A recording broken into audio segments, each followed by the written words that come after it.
They produce the series, which is just fabulous. It's a great series.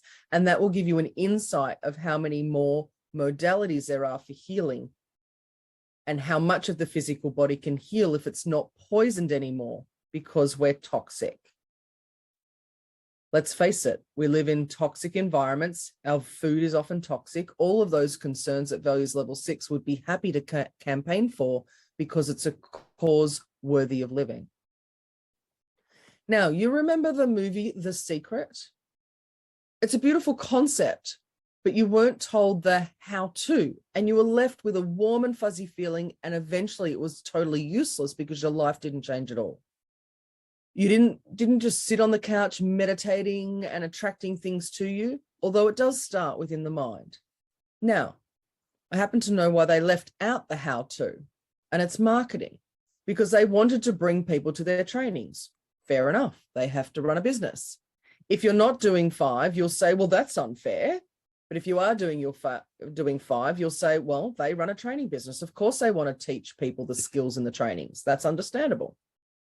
The whole movie was a gigantic promotion for their future trainings, and they did it really well. And they had amazing, beautiful concepts, but without utilization and without anything to do will make you move nowhere. So you're still in the same place in your personal development, and now you have some nice concepts. You need to understand that there's a physical plane, a mental plane, emotional plane. There's a spiritual, but we'll stick to NLP. So physical, emotional, and mental. We talk about mental stuff, intellectual stuff. We resolve the emotional stuff with timeline therapy and other techniques, and then it will only change your behavior if you do something with it. So it will remain floating here on the mental plane, and we all talk about it and feel good, but nothing changes. We all talk about it and feel good about it. So in terms of change, it's not useful. If you really want to change and transform your own life or somebody else's, then it's the doing that is very important. Taking action, step 2 on the 5 keys, taking action is what brings all of that down and segments it into behavior. And here is where values level 6 usually fails, because they don't feel like doing anything. Not because they're bad people, just because it's the group. I won't take any action unless everybody in my group is in consensus. And sometimes a pure 6 doesn't think that way. But 6 with the remnants of 4 and 6 inside the 4 will get fooled with the idea of communitarian and collective systems that will solve the problem. And they ignore the fact that collective systems are actually top-down, pyramidal shaped structures of control, because they only see the beauty of we're all interacting on the same level.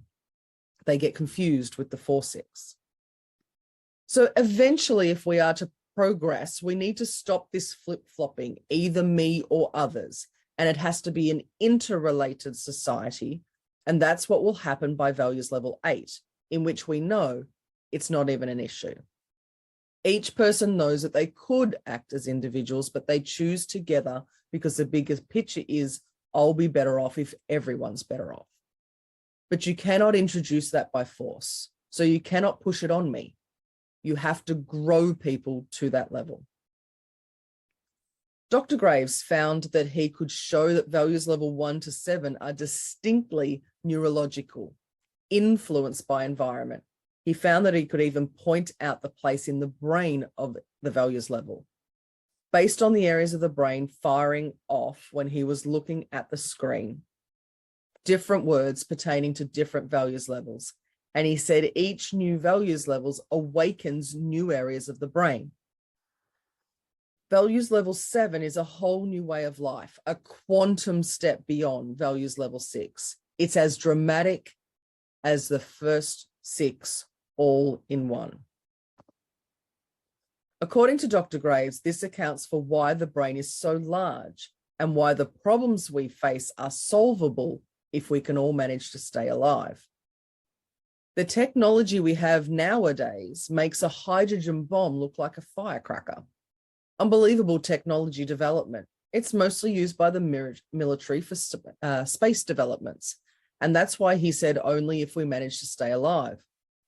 Just imagine a nutcracker from values level 3 having access to a button with technology that extinguishes all life on Earth. There are problems we have to deal with once we have that kind of technology. So Graves talks about the transition from 6 to 7. Values level 7 is the next level, but there's no guarantee we will get there as a society. So the bridge between getting and giving, expressive and sacrificial, the bridge between getting and giving, taking and contributing, destroying and constructing, is the bridge between deficiency, motivation, meaning lack, meaning there is never enough. Everything is scarce. There's not enough food, not enough resources, not enough love, not enough self-confidence, and growth and abundance, which you can go overboard. Too much growth all the time. There are two extremes, and that's what Graves was talking about. It's the bridge between similarity to animals and dissimilarity to animals. At every values levels, humans feel they've arrived, but arrived they have not, nor will arrival ever come to be. It's a perpetual development. Whether you think you have arrived, energy is freed, and you proceed to the next one. You struggle to get there, you deal with all the problems, you incorporate everything, you walk the walk, you arrived. Your energy is freed and you proceed to the next level. All the forms of existence from values level 1 to 6 require a person less than they have to give, which is their cognition. They have not arrived because all previous 6 levels, all the values system restricted their most typical human characteristic, their cognition. But now, after they have solved their first 6 basic existential problems, the cognitive realms opens and enables the leading edge person to capture a glimpse of the future models of life in values for mankind. Now, if you were to put one person from each of the values levels 3, 4, 5, and 6 in the same room and have a values level 7 thinker in a different room, and they are given the same problem to solve and in the same amount of time, the person with the complexity of thinking of values level 7 will come up with more solutions than the others together.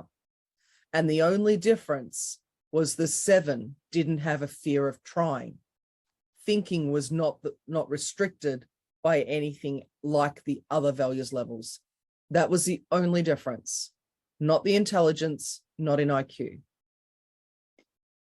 So the metaphorical roof falls on the person's head. They have destroyed everything that 5 has created, and the problems are still not solved. We know the source of the problems. We know the culprits, and nobody is doing anything about it until some individual wakes up and says, I don't care what the group says. If I don't take action today, we will stay in our problems. We are all in problems. So now I will start doing something, even if that will make me lose my friends, and even if I will lose the approval and acceptance of my group. Then a transition person realizes that we cannot do anything. Each and every one of us taking action can do something. And that's what pushes them out of values level 6 into 7. So 7 is expressive and it's more integrated because the 2 hemispheres work in an integrated fashion. It's not this or that anymore. The flip-flop doesn't happen because the area of the brain that's most activated comes towards the frontal and the prefrontal cortex. Remember, the theme of values level 7 is expressive. Express the self for what self desires, but never at the expense of others, and in a manner that all life, not just my life, will profit, which means we go planetary. We go big picture. We know the interest of humanity, and we're beyond you're white, you're black, you're young, you're old, you're gay, you're straight, you're man, you're woman. All these divisions have become at some point almost meaningless because what's important are other things. It's one of the problems that we all encounter. And what do you need to take action to solve them right now? Keyword for values level 7 is what's the most functional approach. Now, functional doesn't mean nice, doesn't mean good, doesn't mean pleasant, although it could, but it doesn't mean any of them. Functional needs what we will create the most functional conditions for life to survive on this planet. So in general, let me give you some characteristics of values level 7. Is it possible only when the basic fears, the basic human fears, are not there anymore? So what fears are there? So far, the human being has been just like any other animal. Values level 1, a pawn in the hand of the spirit world, values level 2, an attacker of the world, values level 3, a sacrificer of the self, 4, attacker of the world, but different in values, level 5, sacrificer of the self again in 6, just in different form. And in general, the social automaton society goes like this. I will go with society. It's not the norms. I just fit in and I just go along with whatever society requires from me. But according to Graves, the human being is not really fully themselves because they don't even know who they truly are until they get to values level 7. Who am I? Who am I really? Depending on the values level, that answer could be different according to different types of thinking, and none of them would be wrong. They will all be correct. Values level 7 in general requires a multi-track mind. One track line is linear. It's just one track. Everything is linear, sequential, one thing at a time. Multi-track mind presupposes there are 5 or 6 or 7 going on in parallel. And the mind is able to negotiate all of that simultaneously. 7 has the ability to transcend dichotomies of either or, and to be able to handle dichotomies without any cognitive strain, meaning you see this and that, but you're not copying either one. I can have this way or that way or a multitude of many other ways all around. And all of this according to the context and according to necessities. So no cognitive strain. Most people have suffered tremendously when they have cognitive dissonance and where their reality that you experience is different from the reality that's being told to you by a person or by the media. And then there's such a dissonance between your personal experience and what you are told the experience is, what it should be. And that's a massive problem because people are caught in the dichotomy.